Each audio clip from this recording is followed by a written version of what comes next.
Hello and welcome to Cage Fighting. It's your main man, Andy Gillard here. Hope everyone's keeping well right now. Hello, everyone. Spin them webs. Me second. Well, we spoiled it, didn't you? Because you already announced Matthew's departure to the Tory field that he's camping in. He's camping plus. Yeah. I mean, it's the most nonsense sign you've ever seen in your life, eh? I mean, camping plus. I mean, it's like Paramount Plus, Disney Plus, now Camping Plus, and the toilet facilities there look better than my house, which is not fair. So it's ridiculous. Yeah, that's not festival going if you're having a shit in peace. It's just not appropriate. And I know it was the first day as well when he sent that picture, so it might be different on Sunday, but it was glistening clean as well. Yeah, it's not appropriate at all. But worry not, we do have a third. Joining us this week is the man with all the daft questions, Mr. David Evans. I'm back, baby. I'm here. Thank you. Dave, have you been keeping? Have you seen anything good at the cinema recently? I've seen one very good film at the cinema recently, which we might talk about later on. But I think before that, it's a proper Marvel train. I think I saw Guardians 3 before that, which again, very good. We're on a good string of superhero films at the minute, and I hope that continues. Yeah, long may it continue. I'm kind of excited for Flash. It could go one of two ways. Like early reviews have been very one extreme to the other, so I'm hoping it's going to be more the good than the bad, but who knows? So yeah, but quick, go on, Stu. No, I was going to say we said this about Mario, and look what happened there. Yeah, very true. I'm going in with an open mind and an open heart because it's Batman, so like it can't be bad. I'll be devastated if it is. But as Dave pointed out, we are here to discuss something special. In the second half of the podcast, we're going to talk about the new SpiderVerse movie. But I thought for the first half, we could do something a little bit different to what we normally do. We're going to discuss the Sam Raimi trilogy of films that was released in the early 2000s. But before we get into the comic book movies, let's just talk about comic book characters in general. Dave, where does Spider-Man sit on the pantheon of comic book characters for yourself? Man, that's a tough one. I think he's up there, isn't he, really? I think because growing up, he's a character that you see, especially through animation. I think he's someone that's probably going to definitely be up there. And I think maybe is that because it's such an easy comic book character to understand, kid man has spider powers, shoots webs, done. I think that's what's quite easy to understand. So yeah, I think it's up there definitely. I think if you were to say to anyone, just name me 3 superheroes, I'd tell you 9 times out of 10 people would probably put Spider-Man in there. Yeah, I'd agree with that. Stu, you're similar age to myself. You've got to have had your first experience of Spider-Man with the animated series, I'm imagining? No. Oh, okay. My first, I looked it up just before we started, just to make sure I hadn't dreamt it. And there was a made-for-TV movie from the 70s. Yes, I remember that. Yeah. A live action, I saw that first, and I must have only been about 4 or 5, because I remember it being amazing, and then, pardon the pun, but obviously it's not. Looking at the trailer, it's very much horrendous. Not. Yeah. But the whole walking up walls thing from that film was the first time I saw anything like that before the cartoons and then the comics later on. Mainly because I remember watching it when I was at my nan and granddad's, obviously during the 6 weeks holiday, or probably something like that.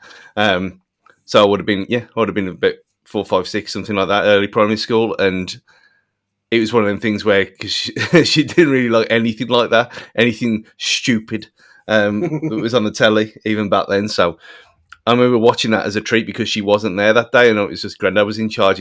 Just watch this, it's fine. And then obviously the series came, the cartoon series came later. But yeah, I agree with Dave. It is top 3. It's Batman, Superman, Spider-Man. That's just how it is. Yeah, completely agree. I think I remember hearing Stan Lee say about the best thing about Spider-Man is that you can be Spider-Man. Like that mask, no matter what colour skin you have, no matter male, female, whatever, you could sort of be Spider-Man and nobody would know about it. And I think that makes a big thing, especially to a young mind, where you can see yourself in a character, and he's someone who is, going through adolescence. So I think that's a big reason why a lot of people have always identified with Spider-Man. And I think that's why a lot of people were a bit apprehensive about the Marvel Cinematic Universe in general, because Spider-Man at the time was never going to be part of it, because obviously they didn't have the rights to it, because he really is the man for me when it comes to anything Marvel related. He's their number one hero. But so the history books of comic book movies, everything always stated that Batman and Robin pretty much killed superhero movies for a generation. It wasn't quite true, though. So it just changed the marketing for me when you look at it. So we had Batman and Robin, which I think was 97. By 98, we'd had Blade. Now, all the record books make it sound like there was absolutely nothing comic book related for years, but it was only 12 months before we had Blade, which is one of the better Marvel films, especially from that period. For like early Marvel, they did struggle somewhat. I think what they did, though, is they shied away from marketing Blade as a Marvel character. Like Snipes was very different to his comic book counterpart in reality. Like if you read an original Blade book compared to what we got on the screen, they were massively different. So I think that is what Batman and Robin did, was they tried to hide the comic bookness of it all as we moved forward. Dave, Blade, thoughts? Wow, I haven't seen Blade for years. I think you're right though, in terms of I think it was made to be more of a adult film, as it were, rather than a superhero film. I don't think, if you watched it for the first time, I don't think superhero would have come into your brain. And when everyone thinks superhero, they do think kind of out of the ordinary, fantastical powers, colourful, bright. I don't think Blade ticks any of those boxes. Really, it just very much felt like it's just basically a vigilante going after vampires. It was kind of in the same world of, was it Spawn? That film, Yeah, not as CGI heavy as that was when you look back at it now, but it was in that kind of more darker era. So I think if you're trying to compare the two, it's chalk and cheese. Yeah, absolutely. By 1999, we had the Mystery Men, which is like a misfit version of Avengers. Stu, did you ever see Mystery Men? I've never even heard of it, let alone seen Really? it. Yeah. I saw it at the cinema. It's fun. It was a fun movie. So good. Is this so good in like a League of Extraordinary Gentlemen kind of good? No. Or... No, it's good in like a camp, silly way. Like it does kind of send up the 60s silliness of superheroes. I do think you'd like it. It's something else. But obviously that one, I don't think that was based on actual comic books, but it was superhero light, I suppose you'd call it, because it was a bit dumber than the rest, especially in the 90s. Yeah, Ben Stiller. I was going to say, it was just a bit like the original Guardians and Suicide Squad in some ways. Yeah. It's a real ragtag of people with absolutely strange powers that somehow do all come together at the end. And it's very, like, if you said to me, James Gunn had directed and written that film, I wouldn't have been surprised. Well, look at the people in this film. It's ridiculous, isn't it, Stu? I know what I'm doing tomorrow. Wow. By the time the millennium hit, we had Unbreakable making superheroes and comic book culture less shadowy. And then we also had the X-Men movies hit the cinema that year as well. 2001, we had From Hell, Ghost World, Josie and the Pussycats, Monkey Bone, Smallville hit the small screens. Comic book movies and TV shows were back in full swing within 4 years of Batman and Robin. Then by 2002, we had Blade 2, Men in Black 2, and Road to Perdition. These films still had an element of uncool about them back then, though, to be perfectly honest. They were still a little bit nerdy when you look at these kind of films.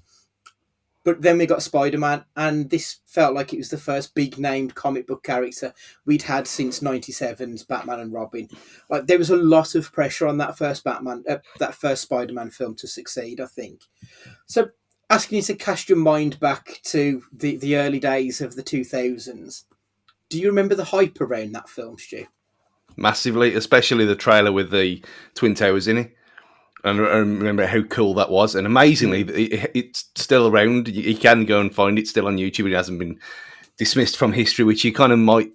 You thought, well, if anything's got a point of, yeah, okay, it's in a slightly bad taste, even though it must have only been like 3 or 4 months beforehand, because it was only it was part of the montage, wasn't it? When he gets his powers and he catches a helicopter in a web between the two.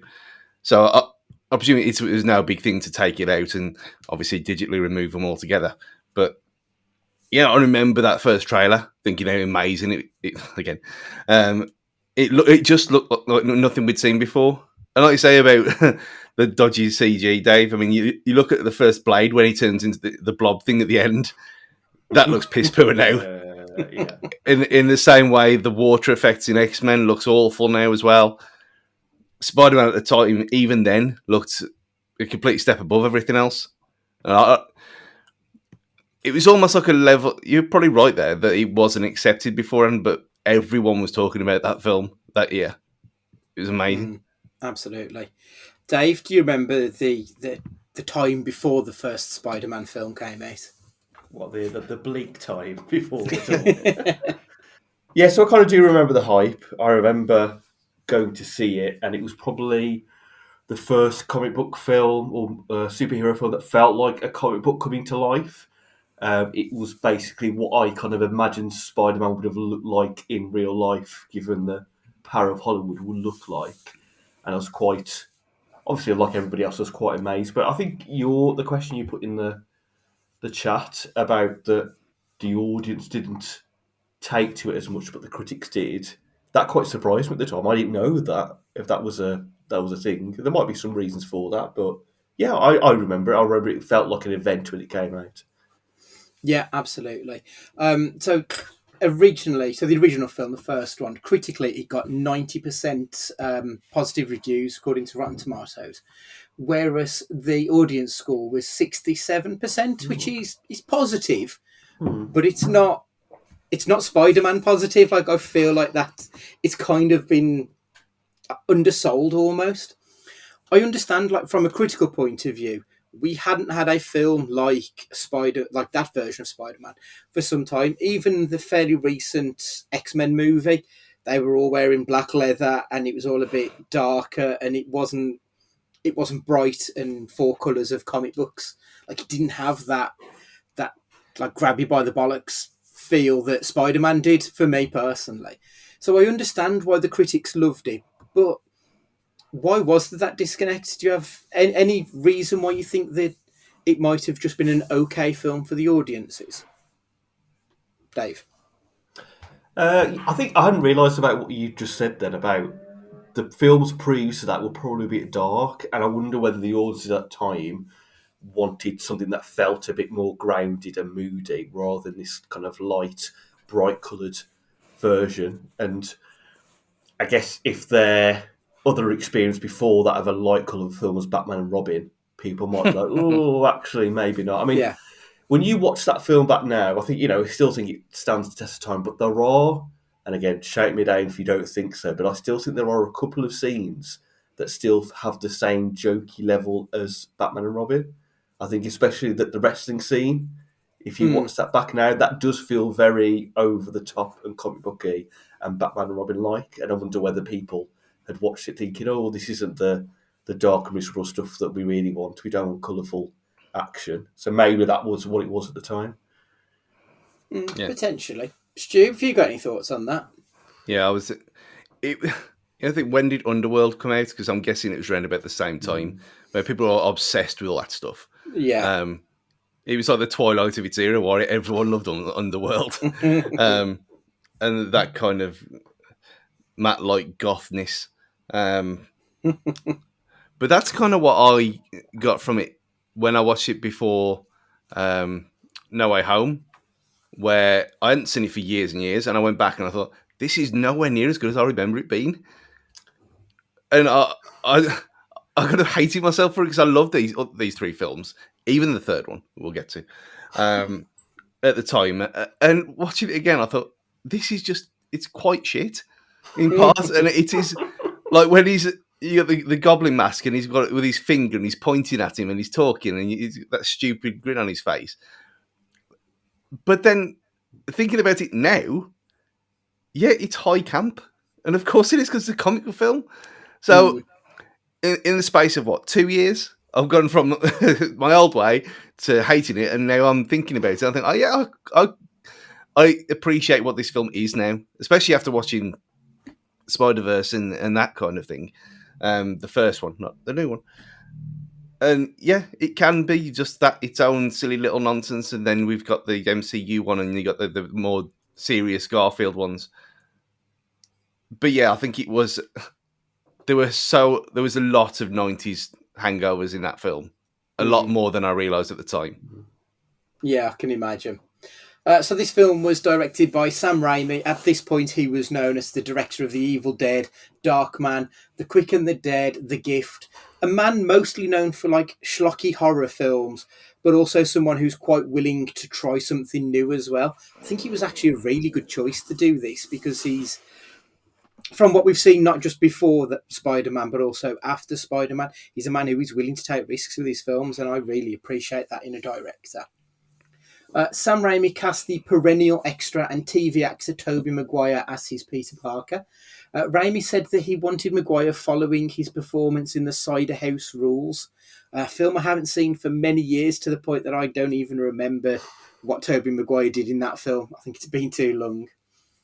The other names in this film is a relatively unknown at the time James Franco, a young veteran in Kirsten Dunst, and probably the most famous of the lot, Willem Dafoe, as Parker's nemesis, the Green Goblin, Norman Osborn. We'll come to the main trio a little bit later.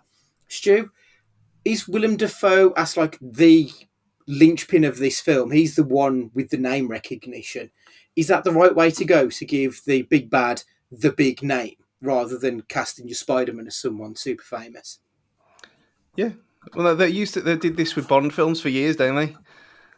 So, I mean, going back to you look at who was the big bad at the time of the films coming out. A lot of the Bond films had the villain more well known than the actor playing Bond, especially.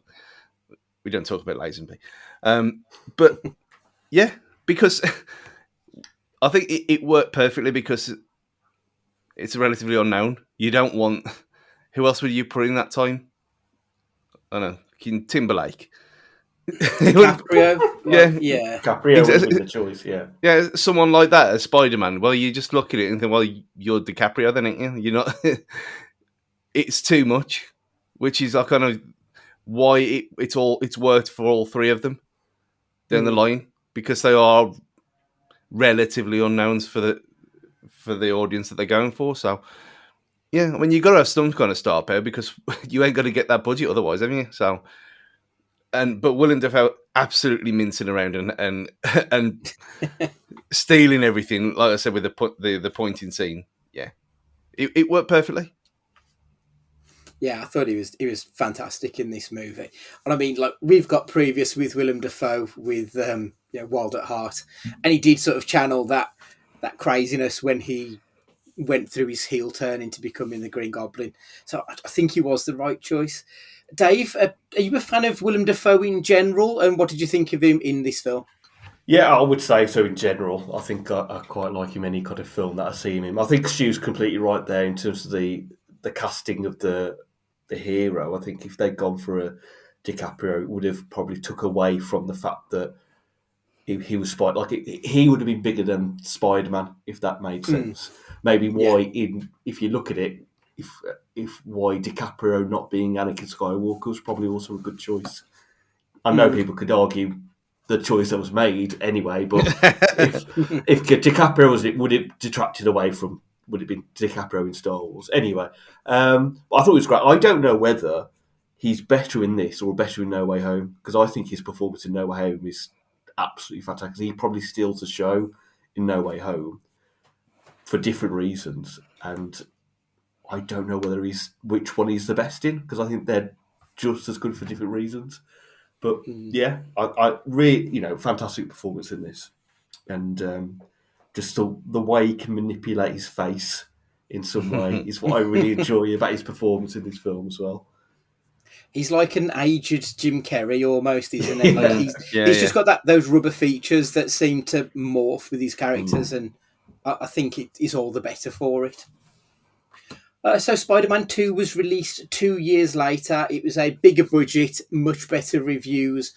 It only got a slightly smaller box office, but it was talking like $3 million on nearly 900 million. So, like, not that much.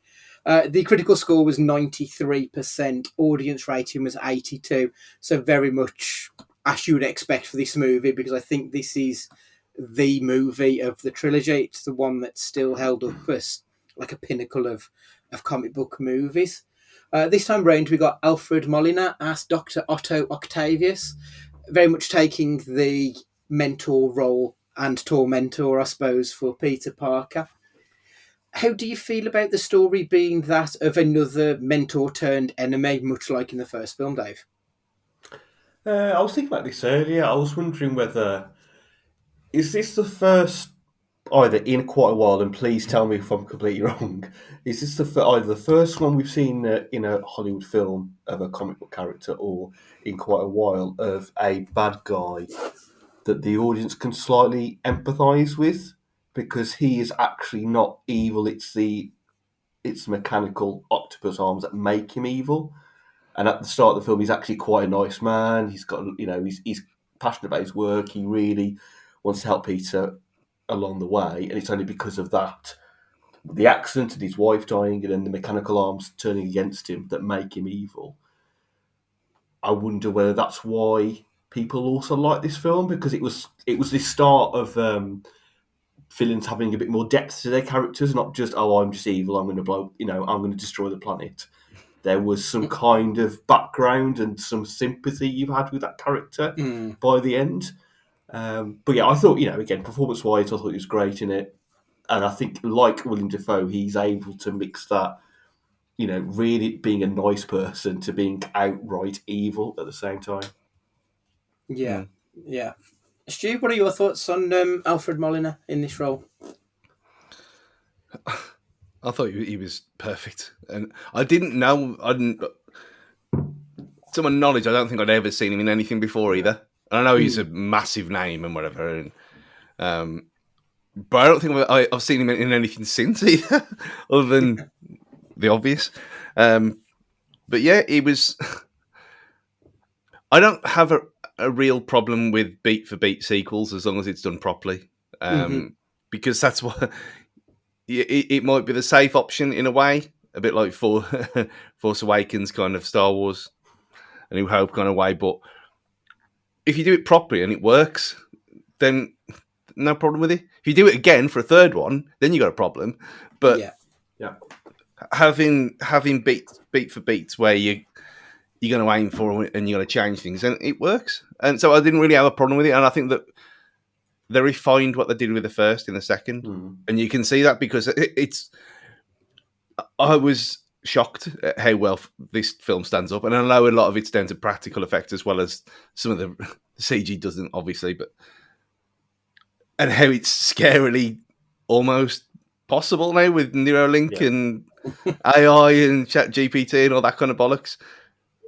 And you have got these things that move like that, and you look at the Vision Pro from Apple that came at the reveal the other night, and you look at this stuff and think, yeah, this is just happening now. We might as well just give up now because we know what's going to happen. And it was 20 years ahead of its time.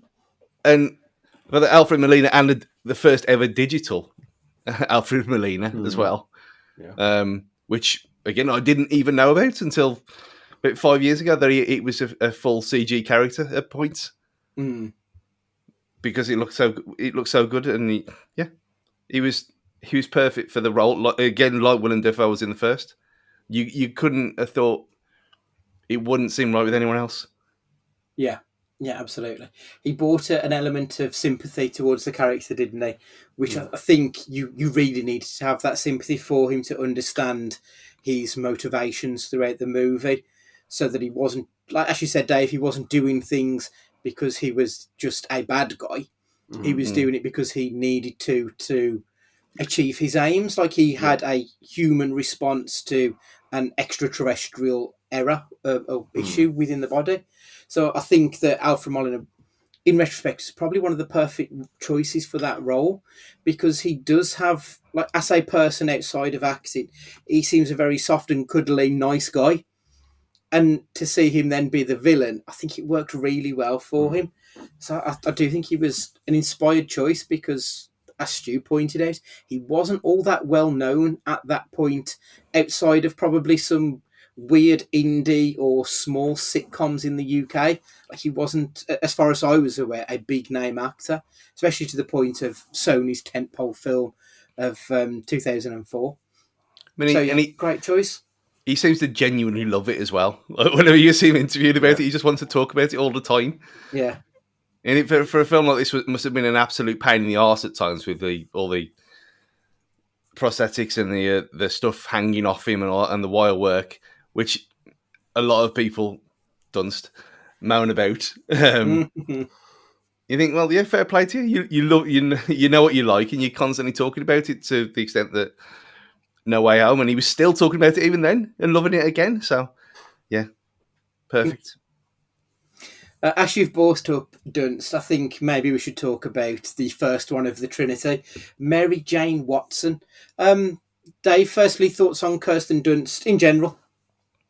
Yeah, again, I thought she was really good in it. I think that whole sense of that arc of that character just being that girl next door to them being that early 20s, not knowing what you really do with your life and struggling, comes off really well. I think that's what's good about the casting of the three main ones, because they age naturally in real life to the lifetime of the film as well. So it's very believable that they seem to be of that age in the film as well.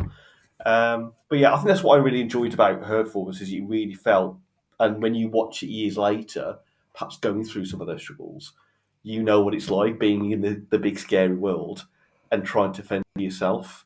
And I think I like that fact of her character after high school just didn't find it so easy, that she just kind of became a nobody and had to work her way up as well. But yeah, no, I thought she was good at it again. I sort of agree and disagree a little bit with you, I think. I like the fact that, as you say, she did have this little story that was a case of her struggling to make her way in the world. My issue with Mary Jane in this film is very much that too much of her time is focused on Peter and Harry and John Jameson. Like, too much of her story is focused on, or it's defined by, the men around her. She doesn't have a lot of agency, which I find to be a bit of an issue. I looked on Wikipedia, so I was pulling together the script for this, and it literally describes her as like Peter's love interest. Like, that's all she is in the first film. In the second film, she gets engaged to John Jameson to make Peter jealous. Like, that's not character motivation. I thought that was quite bad. I wish they'd have done a little bit more to explore her as a character, rather than just have her defined by who she is to Peter. But I do really like Kirsten Dunst. I think she's a fantastic actor. But yeah. Stu, what are your thoughts on this? Kind of in the middle of both there, because she, like Dave said, when you watch it back later on, she very much was like them people at school where you look at them and when you're there at the time, you think, yeah, you can see the ones who are going to be successful and the popular kids and the ones who everyone wants to get with and whatever. But there is, like, I'm obviously not going to name them, but there's 2, maybe 3 girls that are exactly like she is in these films, that went from boy to boy, and that was their whole personality. Like one of them, we were there, 15 years old, and one was getting up at 6 a.m. to put her face on. And what the fuck's going on here? You just stay in bed like normal people, but no, it was to impress someone. And then you look at them later, and then they've got 3, like, they've got kids by different dads and all this kind of thing, which is fine, whatever. But it's not as unrealistic as it seemed at the time, because I know people personally like her character in this, who's had everything potentially and is just a bit of a failure in the end, and does things out of spite and is a bit of a bitch. Yeah. I think I agree. So moving on to Spider-Man 3. This came along 3 years later in 2007. The excitement for this one was probably the most of any of the Spider-Man films. That would probably be until next year's Beyond the Spider-Verse. I think that will hit new heights, to be honest. This is the first time we got a live action version of the black suited Spider Man, and of course, the creature that is Venom. We also got to see Gwen Stacy, albeit a very underutilized version of Gwen. The Sandman, Harry Osborn, ascended to the mantle of the Green Goblin. Reviews were not kind to Spidey 3. Critically, it got a 63%, and audiences were just down the middle. It got a 51% on Rotten Tomatoes. The film is a mess. Like, I don't think there's any getting away from that fact. There's just so many storylines all going on at once. It's 2 hours and 10 minutes, and we got Harry becoming Goblin. We had Sandman's rise and fall. We had Peter dealing with the effects of the symbiote. We had Eddie Brock's stuff and his transformation into Venom. That's a lot of stuff to try and like shoehorn into a film that, if that had got 3 hours, I think you'd have struggled to fit all of that in. But Stu, talk to me about Venom and your thoughts on Topher Grace in this film. I was shock horror. I didn't hate this at the time, and watching it again, like I said 2 years ago, I thought it was a lot better than I remembered it being. And yeah, it's a joke, and it doesn't make any sense in parts. And it was in an era where films couldn't be over a certain, didn't seem to be allowed to be out anything over 2 hours 20 minutes. Otherwise, unless you're Lord of the Rings. But it just seemed rushed. It just seemed like a lot. The whole film seemed rushed, which is mad when it's got so much going on. And it just did fall into the Batman and Robin thing, because you had Poison Ivy, you had Freeze, you had Bane, the whole Batgirl thing, you had Robin. It was too much in one film. And the main thing that's more exciting about anything, and the emo Spider-Man and all that stuff, is all better than the Venom section, which kind of it shouldn't be. So. It felt like tacked on, didn't it? Yeah, I know we've been spoiled with the Tom Hardy one, which is very good. I like them. Probably the first one better than the second, but other way around, mate. Yeah, I know I'm an outlier with that one, but yeah, it's just you don't know which part was tacked on which, because none of them got anything. Like the Sandman stuff, yeah, he came back 15 years later to finish it off, but that's not really good enough, not at the time. And even that, it's a kind of throwaway thing. But, nice idea, badly utilised. He didn't really seem arsed either. I think it was a case of Sam Raimi didn't want Venom in the film. He was very much forced to put him in by Avi Arad, one of the producers and bigwigs in the company. So he didn't want him, and I think that's why it feels like it's quite a left turn when he loses the symbiote and it just becomes Venom. I think ideally they could have done that across 2 films. So you had black suited Spider-Man, and then the end of that film is Eddie getting the symbiote, and then the next film is Venom. I think that would have worked better, but obviously that's not what they gave us. Dave, how did you feel about how they handled the symbiote and Venom and Topher Grace of it all? I think it did feel like years later when you learn more about it, it does feel like movie execs meddling, trying to force characters in. I remember I remember seeing this on opening day. I think it was one of the first films I ever saw on opening day, and I think conveniently at the first showing wherever I was as well. And I remember walking out with this thinking, hang on a second, that wasn't very good. What's going on? I think I watched it a few months ago when most of them came on Netflix to watch. So I rewatched them again. It is a mess of a film. It's not as bad as I felt it was when I first saw it. I don't think the casting of the Venom actor, I forgot what was his name again, sorry, Andy? Topher Grace. That's it. I don't think for me, it just didn't feel like the right choice. I think because I'd been so used to the animated version where Brock was a bit more beefier, and therefore Venom was. He just felt a bit weedy, and therefore the Venom felt a bit weedy. I don't know if you've seen any of there's been some pictures that have been revealed recently about what the Venom actually was supposed to look like when they had like a standing statue for scenes. Yeah. And it was a lot more big and menacing, and people were like, well, why didn't we get that version?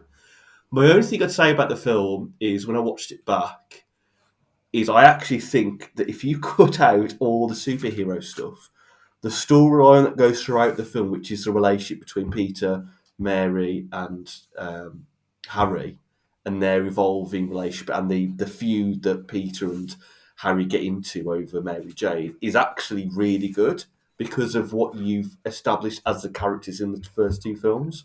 I remember watching it thinking, this is really good character development. This is, if you just had this as a film and had the Green Goblin not as bad as they made it in the end as the villain again, this would have actually been quite a very good character development type of film. But it's like you said, Andy, it was just, let's throw every single monster we can because that's what the fans will want to see. Yeah.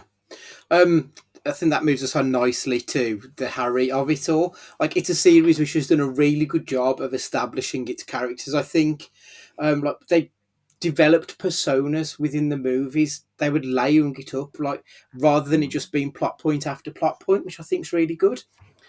But I do think, like, when we get to the third film with James Franco, to then just like stuff him in the suit, give him two other villains to like overshadow him almost, and then give him this undeserved face turn.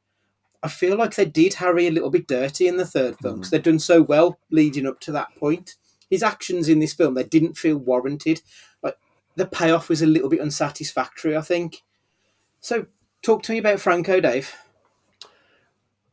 All I can think of with the third film is Green Goblin, but just became Goblin Boy, didn't they? You know, Surfer Goblin Boy. It was just absolutely horrendous. And like you said, I remember watching that film for the first time in that final battle scene where he turns face, as it were, and they're both riding on the surfboard, fighting. I just remember even thinking then, this is a bit ridiculous.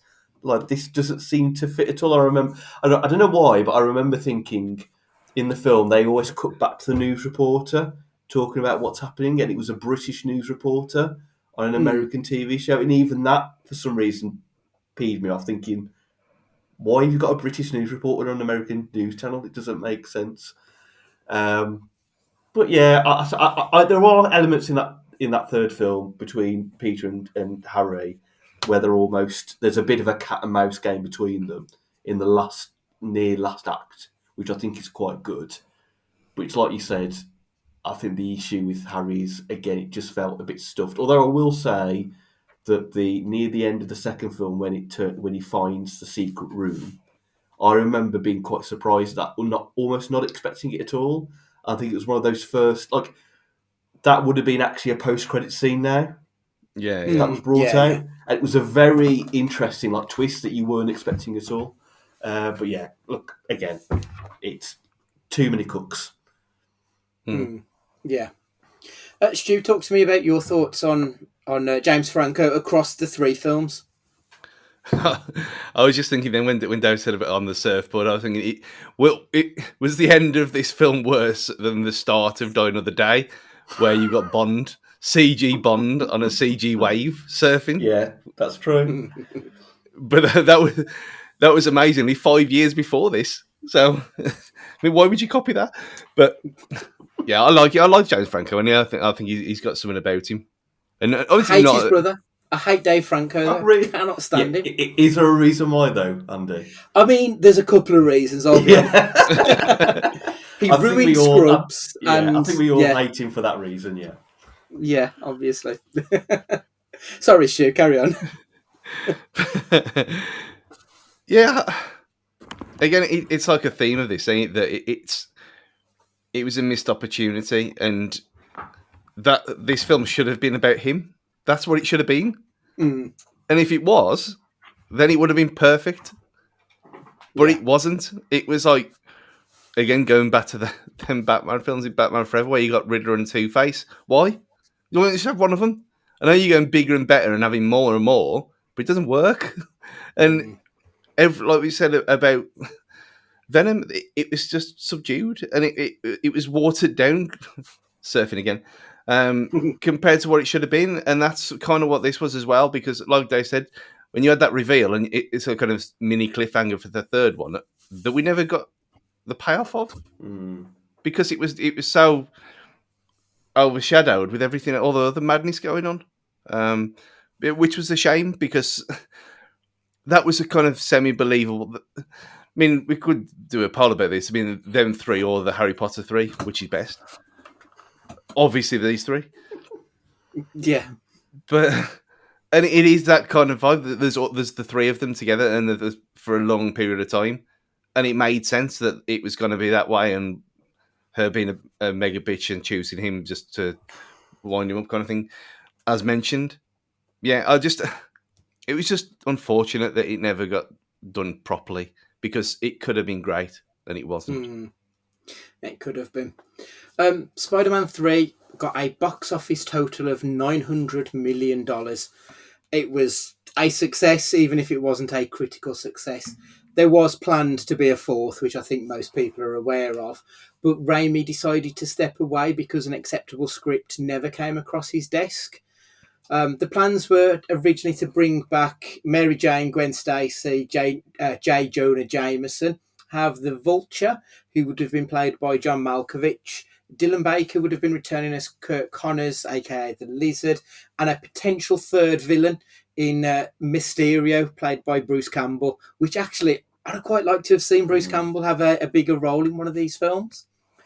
But I do like the fact that Sam Raimi decided not to just take the money and run, that he had an artistic vision. It couldn't be met, so he decided to walk away from it.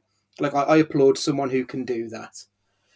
Obviously, following No Way Home, there was talk of another Maguire Spidey and another Garfield Spidey film as well. Personally, I've no real interest in seeing either of those. Like, we've got the Spider-Verse for an older, grouchier version of Peter now. I don't think we need Maguire. Like, what use is he when we do have Jake Johnson's version? I think it's the guy who does him. Like, the Garfield films were fucking dross, to be honest. Like, I don't want any more of those. So thankfully, the talk of both of those fourth and third films has gone away. I do hope as well that this break that Tom Holland is taking goes on a little bit longer than a year. I'll be quite happy to never see him again. But that's a complete aside. Stu, would you have wanted to return to this franchise, or even the Garfield one, after No Way Home, or are you done with it now? Oh, the Garfield one, yeah, I was all for that because, again, like we said at the time, I'd never seen the second one up until when I watched them all. So watching it with fresh eyes, it was kind of, it wasn't an enjoyable experience, but it was there. But that seemed have more potential than, again, throwing 3 or 4 villains on screen again for another 2 and a bit hours and having the same problem that you would have had with the third one. I'm glad that didn't happen, but where do you go now after we've already seen him as a knackered old mess? You can't. There's no way of de-aging him and putting him back to the time, because that wouldn't make any sense either. So I think it was a nice thing at the time. 2 years ago, I would have said yeah for both. Now, Garfield is great, so he could have pulled it off now, I think. And that, just leaving it at them two seems a bit of a shame when it should have been finished properly. Again, the theme of this whole thing, it should have been done properly, and it didn't get done. So for both of them, Garfield, yes. I'd watch both if it happened. But as a preference, I'd say Garfield, because these ones, just leave them where they are. They're a relic of the early 2000s, and that's where they belong. Dave, would you have wanted more of either Maguire or Garfield? Or I think after No Way Home, I think I would have welcomed a fourth Raimi with Maguire, just because at the time, the idea of having a older Spider-Man trying to do the job, but also having all these elements would have been quite enjoyable to see. I think with Garfield, a lot of people felt that he deserved a third film to kind of remedy what had happened in the first two for him. But I think No Way Home almost was his perfect bookend Like he almost felt like as an actor, he got some closure from doing that because again, out of the Spider-Man, he stole the film in what 20 minutes, 25 minutes in what he was in. Yeah. But I think, Andy, I agree with you in terms of I think we've got this version of Spider-Verse now of that kind of grumpy, sad Spider-Man that we got to see with Maguire. And I think with No Way Home, I think they kind of bookended Maguire's version as well. With the talk about where he was with Mary Jane, and that's really what people wanted to know going to that film about were those characters at the time. So yeah, I think now if they, like Stu said, if they did one of them, I'd still go see it. I'd be interested to see it, but I'm equally as happy now that we'll potentially not see it again. I think with the No Way Home, it was more of a case of everyone was just riding a wave of nostalgia. Yeah. Like, yeah, we want to see more Maguire, but when you sit down and think about it, like, do I really? And like everyone loves Andrew Garfield because he's amazing and he deserves better than those two Spider-Man films. But ultimately, he can do a lot better outside of wearing a spider suit. So, yeah, not for me. Anyway, the last of the big three of the series, Peter Parker, Tobey Maguire. What are your thoughts on his interpretation of the character, Stu? It's now trying to take these three and not the No Way Home stuff away, which is kind of difficult now because I thought in No Way Home he was better than these three films. But again, he was fine because he was unknown, and it worked perfectly for that reason. And I don't think watching him again, I don't think he was very good, really. He's not that charismatic, is he, in these films? Like he's quite. I mean, he's everyman, which is fine, and it sort of works. But at the same time, you're not like drawn to him as a character, are you? No, and I think out of all of them, he's probably the weakest. Out of the people on screen, which is mad when he's supposed to be the star.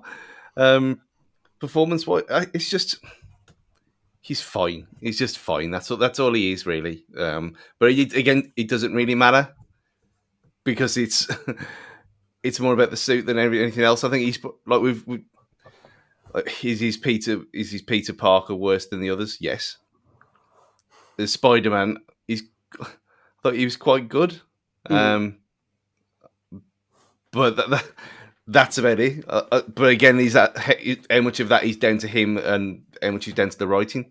You don't really know. But I just thought it was a solid 7.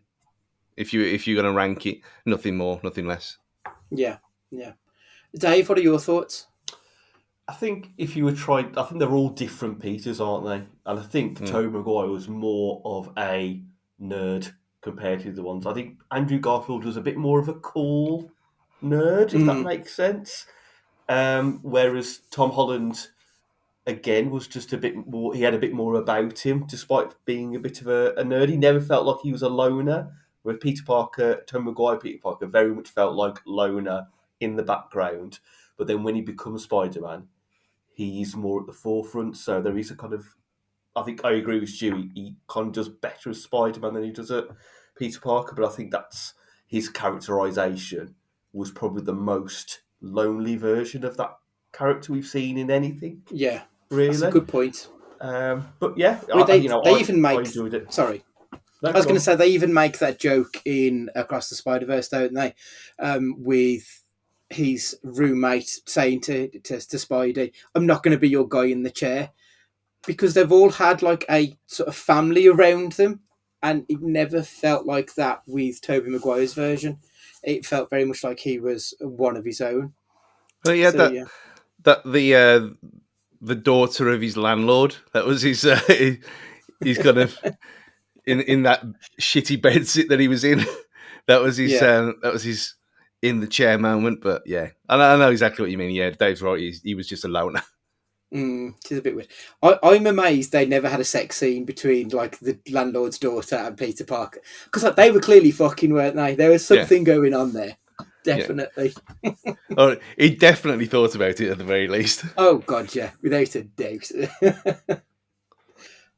So Before we move on to the legacy of Sam Raimi Spider-Man films, quick question for the both of you: rank the spider suits.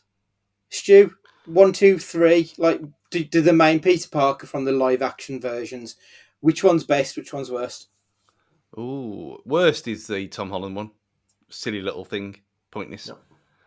I mean, the best one is the game one with a white spider, but obviously we can't count that. Yeah, this trilogy suit is the best one, and this is the one that I played with in the game the whole time. As soon as I unlocked it, Same. I completely agree. That's my 1, 2, 3. Is Maguire, Garfield, Holland. Dave, are you going to make it a clean sweep on this? I think so, yeah. I think Garfield is the best. I also think that if you look at pictures, Garfield's first suit is different to his second suit. It's like in the second suit, they've gone, let's just make it Tobey Maguire's again, and no one will notice. Yeah, I agree. But yeah, moving on. So, I think that when you look at the Sam Raimi Spider-Man series, compare it to something like X-Men, which were 3 films which were released. Everyone had a film pretty much a year prior to the Spider. I think that time has been a lot kinder to Spider-Man than it has been to those X-Men films. And those X-Men films, they followed a similar pattern to Spider-Man. Like, the first was liked, the second was loved, and the third was not. And when you look now, I think there aren't many people who will speak positively about any of that original trilogy of X-Men. Whereas even now, I've probably seen Spider-Man 3 more than any other Spider-Man film. Even though it's kind of hated, I do have a soft spot because it's so bad. Dave, talk to me about the legacy of this movie. I think it was probably the start of the scale of which superhero films could be going forward.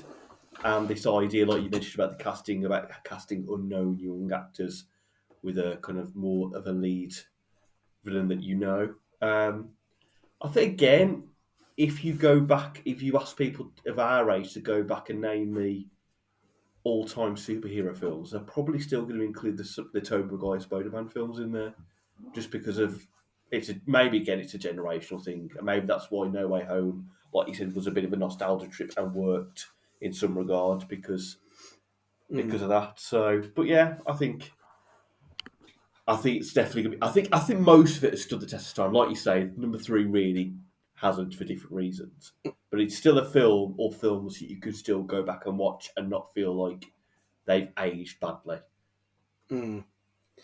Stu, is this series of films what ultimately led to the MCU? Is this the MCU in the starting blocks, pretty much? Well, in canon, yeah, but yeah, it has to be. I mean, like you said at the start that Batman and Robin didn't kill it, but it did change things, and this was it wasn't an homage, but it was like, oh well, this is what we should have done all along. And obviously, you can't blame them. Obviously, your good mate Tim Burton and his first 2 Batman films are great. They just are. But it went completely in a different direction and ended up at that monstrosity, which, where do you go from there? You go dark and realistic, like we said, Underworld, and then this comes out, and it's got a bit of both. And it shows that. And over the 3 films, it gets slightly darker, but it's still, like I mentioned earlier about about Goth Spider-Man, where he's flicking his hair like the South Park Goths, and the strut down the street, and that kind of thing, where you've got the early hints at the MCU humour stuff that carries on throughout the whole 32 films later on. But yeah, and there was an interesting point as well that I hadn't noticed from when they did the review of the first one on the on Knockback podcast, where, because they're both from Long Island, so the amount of, I said about the edits for 9/11, it's very much a, well, fuck you, this is Americana. And there's so many references to New Yorkers helping each other and the flag and everything, and obviously landing on the flag at the end of the film as well. You think, yeah, okay, it's almost like an American propaganda film, as well as anything else. It And is. I'd never considered that before listening to that. But yeah, it was the catalyst for what was to come. And obviously, when you end up as Eternals, what is this? Is this a cross to bear? But no, I think its legacy is way more than them X-Men films because, like you said, if this was just 1 and 2, it'd be perfect. It'd be beloved. 3 ruined it. Last Stand ruined X-Men. Blade 3, Trinity ruined Blade. It's the curse of the third film, and well, you could even say Dark Knight Rises as well. Point proven. But yeah, its legacy is it heralded superhero films properly that are not necessarily comic book accurate because their films are not comic books, but more faithful to the vibe of comic books than what we had before. Yeah, I think you've put it very well there. So following Sam Raimi, we had like the Andrew Garfield Drek, we had the amateurish shit from John Watts and Tom Holland, and the absolute insane Sonyverse, I suppose we call it, with Venom and Jared Leto's character whose name escapes me. But, like, no one gives a shit about that. It's awful. Like, they were throwing so much shit against the wall to see what sticks. And even now, there's talk of still doing more films in that world when the reviews have been bad and the money hasn't really been coming through the doors for it. So I don't know why they don't just give up the ghost and concentrate on the one great thing they still have, which is the Spider-Verse. So the second half of this podcast, let's talk about Across the SpiderVerse. We'll keep it spoiler-free for the most part. If we've got a spoiler, we will say, and we'll put a time code in the blurb for the podcast so you can see it anyway. I'm not coming to you first, Stu, because you're going to piss me off. Dave. Dave. Oh, I'm interested now. How good was Across the SpiderVerse, Dave? Oh, yeah. It was great. I think I messaged you, didn't I, in the week about it, saying, by the end, it does feel like a part 1 film. I think it's the combination. I think it keeps the humour and the quick wit of the first film. The animation styles are incredible, to the point where I feel like I need to watch it again to appreciate it more, because I think those films are so witty and sharp and fast-paced that you probably don't appreciate all the minor things that go into it when you watch it the first time, especially something like the fight scenes or the battle scenes. But I think I said to you, the thing that I thought the film did really well overall was the emotion and the morals of the story. The depth of it. It wasn't just, here's some fun, quick animation of different styles, look how amazing it is. It was what was going about the family dynamics, the dilemmas that Miles Morales was having to go through, the other characters were having to go through that they knew about, which is a bit spoiler, which I'll try to be vague as possible. But I think the combination of all three really worked. And like you said, Andy, I think when word of mouth has gone out about this film, and when Beyond the Spider-Verse hopefully comes out next year, then I think the hype is going to be... It won't be Infinity Endgame level, but I think it will be crouching up to that level. I agree. I mean, it's the highest rated comic book movie on IMDb. It was sat on a 9.2, I think it was, when I looked yesterday. Like, it's like properly great. It's not a spoiler to say that it doesn't end cleanly. It very much sets up the next film, because obviously it's a 2-part film. That was always how it was intended, since day dot. I thought that would turn a lot of people off, to be honest. I thought having a to be continued ending would see people not love it. But in actuality, it seems to have done the exact opposite, that people absolutely adore it for everything that it is. And they seem to have this real fervent excitement for the next film.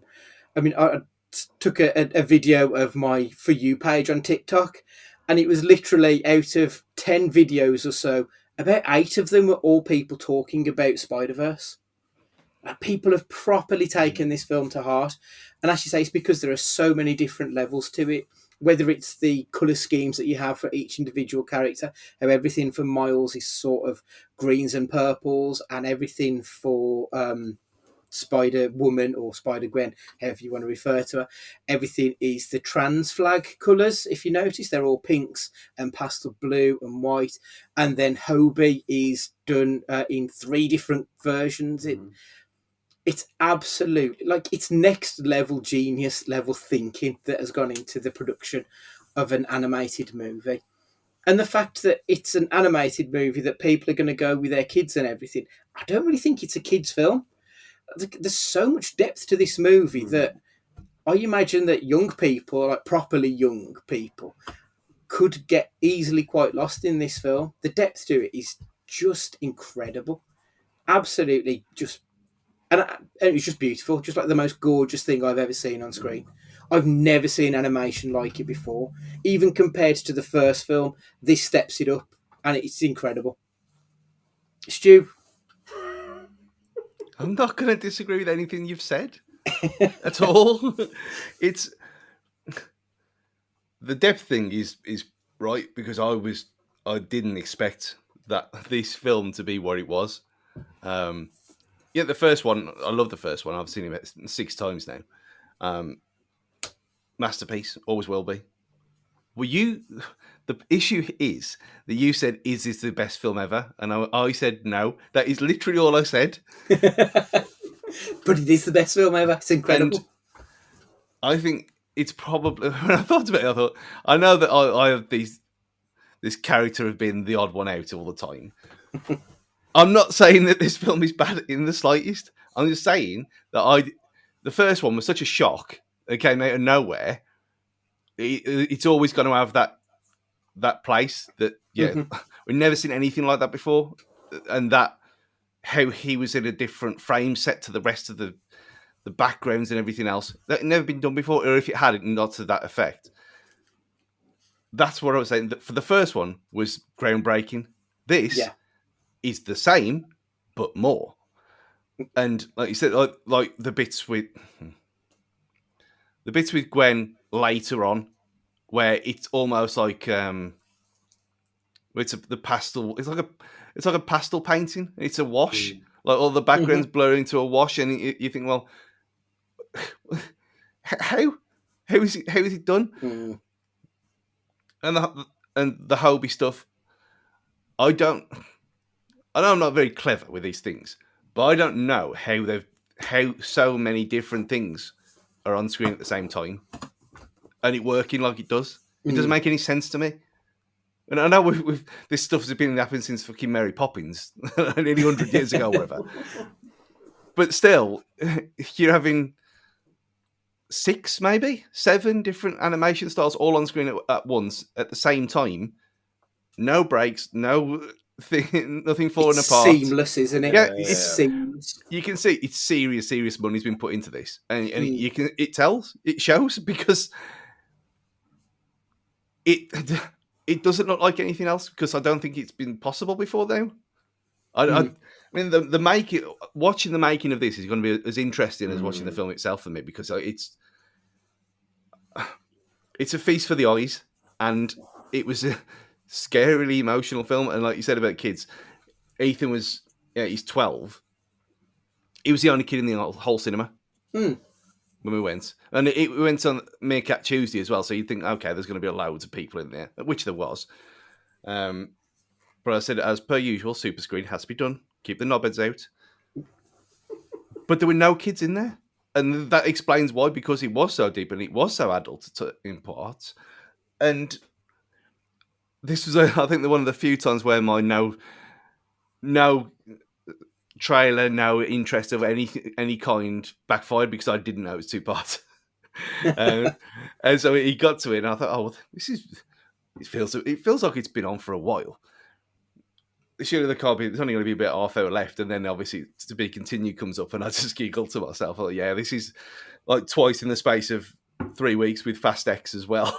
This has happened to me. But it's a masterpiece. It is a masterpiece, and I'm not begrudging. I'm not saying that it's not. I'm just saying that I prefer. I will always like that first one better, because we'd never seen anything like it before then, and they're both 10s. I mean, I said that 8 to kind of wind up the other day, but they're both 10s. They just are, for different reasons. This is so groundbreaking, and it's hard to kind of say anything without spoiling anything, ain't it? Because I don't know how much was in the trailer because I obviously don't care of watching them things, but there was surprises in it which I didn't expect, especially knowing what we went from the first. I was generally shocked and I laughed, and obviously, I mean, for me, was it Mumhattan section was the Yeah. that whole Mumbai, Manhattan, that was genius. That was fun. I mean, obviously, we're not laughing at Indian people before people start. It was just generally hilarious, and I didn't see that part coming. But yeah, it was a great film. It's not going to be in my top 5. It's just unfortunate because there's other things in there, like the first one. But I'm not saying that it's a bad film in the slightest. See, I was thinking about that because it's been 3 years since we did our top 5 comic book films, and I remember at the time that I said that the first Spider-Verse film was probably number 6 for me. Like it just misses out. I think this would probably be in my top 5 now, and I also think that Guardians 3 would probably replace the original Guardians film as well. I think this year we've been spoiled with 2 very, very good comic book movies. Like both of them are closest, damn it, to perfection when it comes to the genre. But yeah, I absolutely adored this movie. I thought it was incredible. And I remember at the time when I saw Everything Everywhere All at Once, I remember saying, I think I said on the podcast, it's the kind of film I really want to watch in slow motion, the scenes where you see her flitting between the different realities.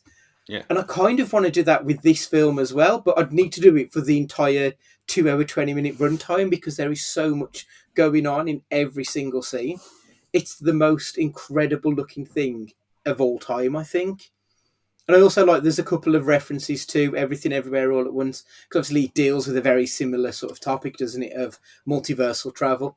So you've got the bit where he throws a bagel, and apparently there's a background in one of the scenes, and it's I can't remember the name of this bagel shop, but it's something like it's almost everywhere, everything everywhere all at once, but it's anywhere, always, all at the same time. Something like that is the name of this bagel shop. So I love the fact that they recognise the similarities between that and another masterpiece and have run with it. I think that's brilliant. So I really can't wait to see this again. Probably at home when I can have a look at it in slow motion and take time with it. Because I remember at the time I was just I just had this massive fuck off grin on my face through the whole film. I felt like a child watching a movie again, which was like there aren't many films that can do that, and it was just wonderful. So yeah, 24th of March next year, is it, Dave? I think is the next part. Yeah, I think that's the thing. I think there's been a couple of murmurs on the old Twitter about is it going to make that day. The one thing that scared me a bit was apparently Hayley Steinfeld's come out and said she hasn't even recorded any of her audio for the film yet. Oh, that's worrying. Which surprises me, whether they're just like, oh yeah, we just need you to be in here for a month and we'll get it all done. But yeah, I think it can't get delayed. I think, like we both said, there's going to be so much hype, anticipation when that trailer comes out that this cannot get delayed. So, fingers crossed. I saw today, Stu, apparently Shamik Moore, is it? I believe the guy who plays Miles Morales. He's saying that he's going to try and drop some weight because he'd quite like to play the live-action version of Miles Morales. Unfortunately, like Miles is supposed to be 15 years old, 14, 15. I think he's like 28. So I don't know if that one would quite work personally. But then again, like Garfield was nearly 30 when he was Parker. Yeah, but this is who knows? This is like the Moana thing again, eh? This just doesn't make any sense, unfortunately. Unless they're gonna, I don't know, Chris Evans, Captain America miniaturize him, but that would just be silly, wouldn't he? You just get an actual child or someone like not 18, 19 to do it. Yeah, part of me thinks don't do it. Just leave Miles on the Spider-Verse and just keep him there. Well, we've got 2 anyway. We've got the It's not a spoiler because it's been all over Twitter anyway. he was actually called Insomniac Spider-Man from the game Yeah. in the little text box. I thought that was genius. I thought, okay, I well, like the that. game that's canon. Okay, so now we've got an actual game called Miles Morales. We don't need a film called Miles Morales. Leave it alone. See, for the Across the SpiderVerse, I took my nephew to see it, and we were talking at the end whether you might see Miles Morales transition to live action in the film because of the whole MCU multiverse thing, and who would play the live action version. He mentioned, is it Caleb McLaughlin in Stranger Things? Yeah. Okay, The ideal casting in that regard. So that in my head, I was like, yeah, that kind of makes perfect sense because he would still look the age of that character. If he looks a bit older, he'll still look like how he would probably look in live action in the film. So yeah, I think you're going to get a live action Miles Morales, unfortunately, in the sense of, like you say, Andy, it's perfect what we've seen in Spider-Verse. But I think there's been so much of a clamour now for a live action version, then it's going to happen. Just hopefully how it's done and whether it's a separate project or whether it's part of the MCU and how then that's done is another thing, really. I remember reading at the time when Sony took out the rights to do Spider-Man, they were told specifically they couldn't do anything that wasn't white, straight version of Spider-Man. Not even particularly Peter Parker. It had to be Spider-Man had to be white and he had to be straight. They couldn't sort of mess with the whatever the contract was on it. So I think if he does go forward, there's every chance that he probably will be under the Marvel banner rather than the Sony one. I don't know if that's a good or a bad thing because obviously Spider-Verse is Sony and it's fantastic. So yeah, interesting. Obviously we'll have to wait and see. And you are right. I think people will be calling for it and sooner or later we'll get it regardless, I think. Right, gents. So I've got a quiz. It's about the Avengers. So I wouldn't say either of you got an advantage here. So let's see how this one goes. Right, okay.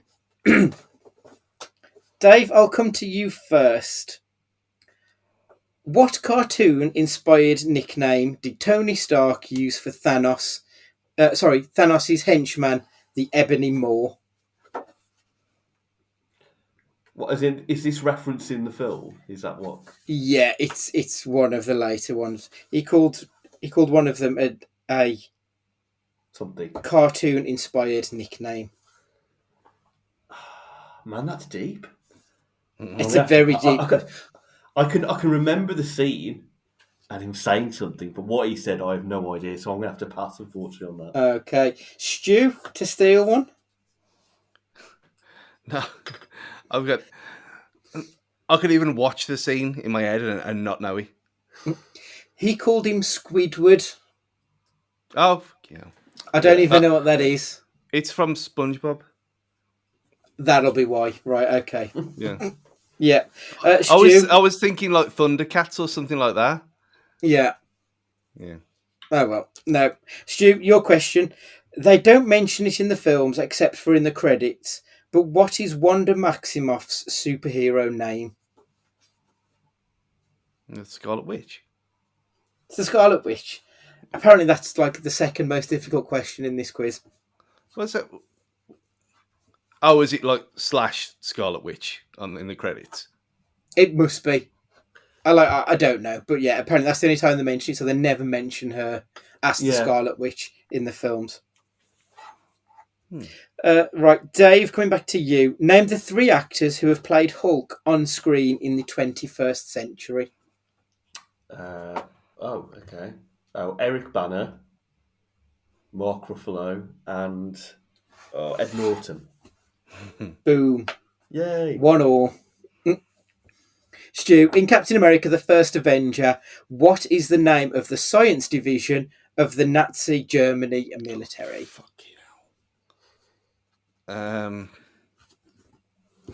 It's even written. It's written everywhere as well, eh? Yeah, like you can't escape it. So it's not the Shield; it's the other one. Obviously, You'll kick yourself if you don't get it. I know I have. Hydra. Hail Hydra. Well Yeah. done. I thought that was 2-1, going to be a Stu. trick question at one point, thinking it is Hydra, isn't it? But Yeah, it felt like it no, wasn't.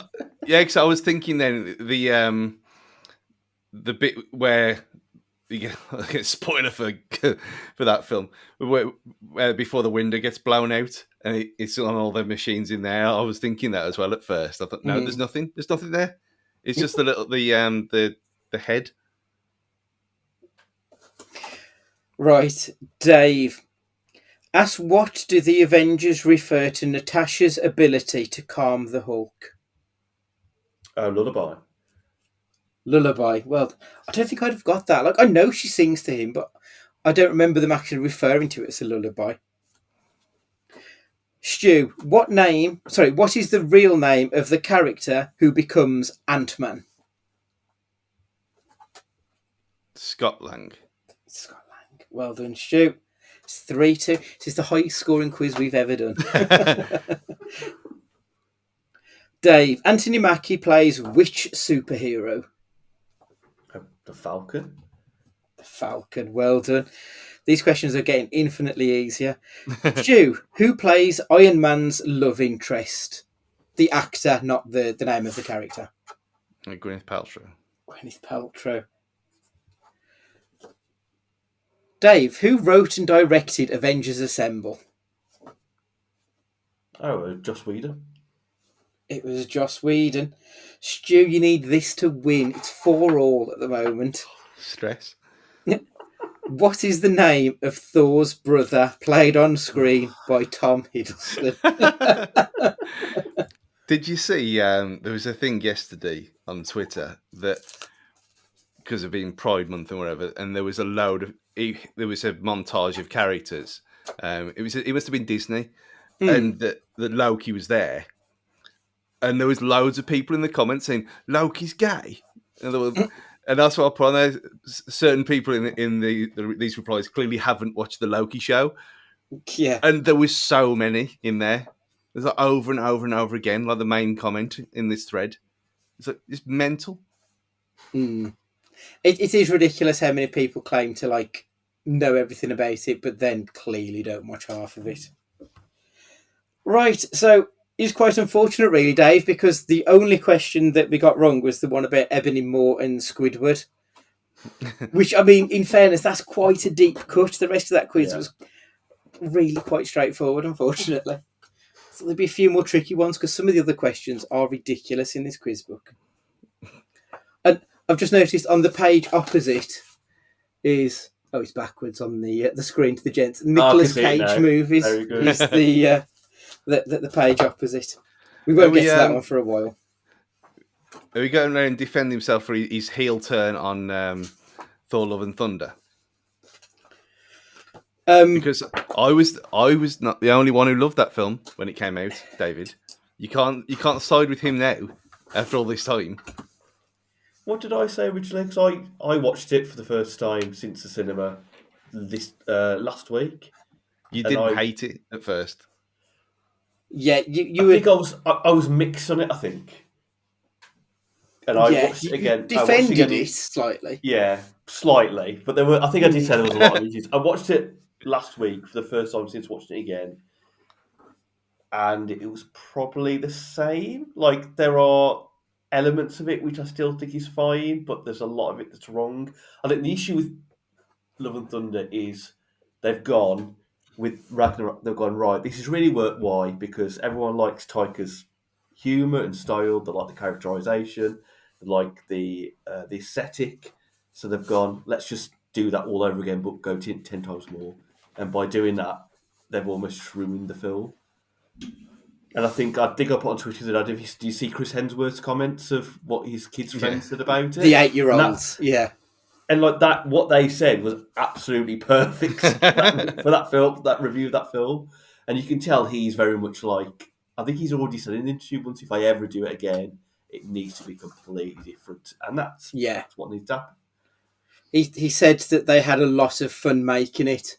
I think oftentimes when the actors are having too much fun, the audience can see that, and it it looks like people pissing around rather than doing their job. Yeah. I maintain it's still the worst film in the MCU. It's fucking dreadful. I think it is down there, definitely. It's definitely down there. I don't think it's the worst film, but it is down there. I think the only reason I think it's the worst is by the time I got round to Ant-Man Quantumania, I'd completely checked out. Like, it could be the worst one. I think that's the worst rated. But I didn't care enough to like really hate it. It was just a terrible, terrible film. Yeah, I think I need to watch Ant-Man again, Quantumania, but I think that is probably worse than Love and Thunder. Yeah, easily. I think potentially it is, but like I say, I was just at this point. I was just get me to Guardians, and then I can sign out, and I'm happy. And I am. I'm so much happier now that Guardians is done. Yeah, yeah, but no, you're not signed out though. No, you committed again. No, I'm done. I'm done with it. Like, I've got nothing. I mean, I only found out today that Secret Invasion apparently is starting imminently. Yeah. Okay, great. I'm sure people will enjoy that. I'm sure it'll be the best one since the last one, like every fucking thing is. Well, nothing's beat Hawkeye so far for them. That was great. I think you're right. I don't think anything has.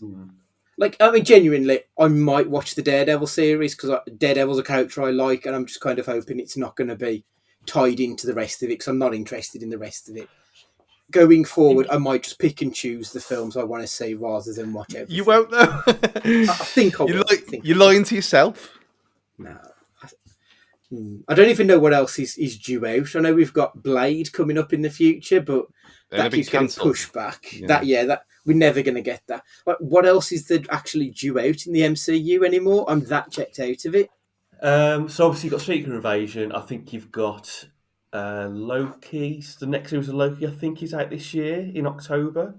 You've got the Marvels film later on the year, which looks all right actually from the trailer. I think even Andy, you said you saw the trailer and thought that looked all right. And then going forward, I don't really know. I think people are just waiting for them to officially announce the Fantastic Four casting as well. If it is supposed to be Adam Driver, Margot Robbie, Paul is it Paul Mescal? Is that how you say it? Great casting, and then David Diggs as Thing. I think it's a great. If it's true, that's a great casting. But let's see. Yeah. Right, we're done for this week. Next week we'll be discussing shock horror Into the SpiderVerse. Nick Cage, where he plays the Spider-Man noir. Brilliant. But yeah, we'll get to it next week anyway. Stu, you looked the other day. It's not available on Netflix, is it? No, it's not available anywhere. Which I thought was really odd because it seemed to have been on Netflix for ages, so it must have fairly recently gone off. Justwatch.com. Check to see where it's streaming near you. If you haven't seen it already, what are you doing with your life? Because it's wonderful. Please make sure you've got us on Twitter at CageFightingPod and any emails to cagefightingpod@gmail.com. Please make sure you subscribe on whatever podcatcher that you listen to us on so that you don't miss an episode. So thank you for joining us this week. We truly appreciate your time. Dave, thanks a lot for stepping in and discussing Spidey. Always a pleasure. Thanks for having me on again. Lovely. Would you like to say goodbye to the people? Goodbye to the people. Stu, would you like to say goodbye? Sayonara. Ta. And it's goodbye from me. And remember, be excellent to each other.